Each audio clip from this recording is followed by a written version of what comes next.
Tonight we're going to be doing something absolutely crazy. We are going to be testing out this little tiny retro camera and try to take a picture of the moon, which is somewhere up there. There it is. It's all the way up there. There's the moon with this tiny little camera. So let's give it a go. So you can kind of see, if I point it at the moon, you can kind of see it in the viewfinder. So I'm hopeful this is going to work. And I'm going to press this side button right here. Once I get it back in the center.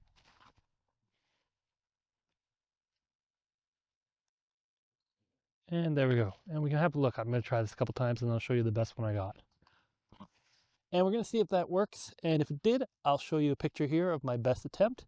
Otherwise, I'm going to have to go and try to get something to hold it more steady. If I do, we're going to jump to that in 3, 2, 1. Yeah, so I had no idea why I thought that was going to work by hand holding this thing. So I ended up strapping it to the top of my video tripod head so that I could actually get it to point at the moon and stay steady. And also I found that even when it did get a good picture of the moon, it was way overexposed. So I had to use this ND filter in order to reduce the amount of light coming into the camera in order to actually get the moon closer to being properly exposed.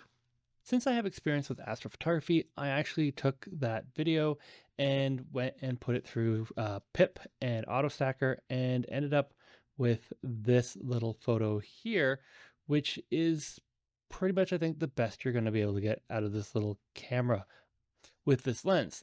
Now, to put that in comparison, this is what the moon actually looks like at the night. So while, yes, much lower resolution, which is not surprising, it's still technically a picture of the moon, and you can definitely say, hey, that's the moon. So that's the moon picture. Future me will let you know how impressed I am with it, but overall, when I pointed at other things in the sky, yeah, like I could see that star, and I can take a picture of that star. It's probably a pretty bright star. I'll probably put the name of the star there. Otherwise, this little camera is not so great at the night sky.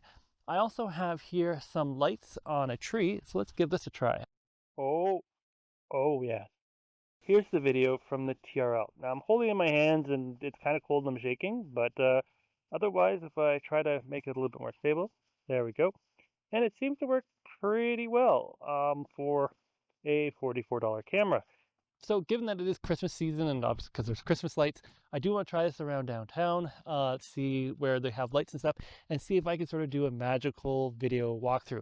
If I do so, it'll be probably this video right here, and this is probably the video that YouTube's going to want you to watch next. So definitely check out one of these, depending on if you want to learn more about this camera or if you want to see what this is going to do in a city where there's, you know, actual light, etc. But I wanted to take a picture of the moon with a tiny little camera, and yeah, that's what we did. See you in the next video.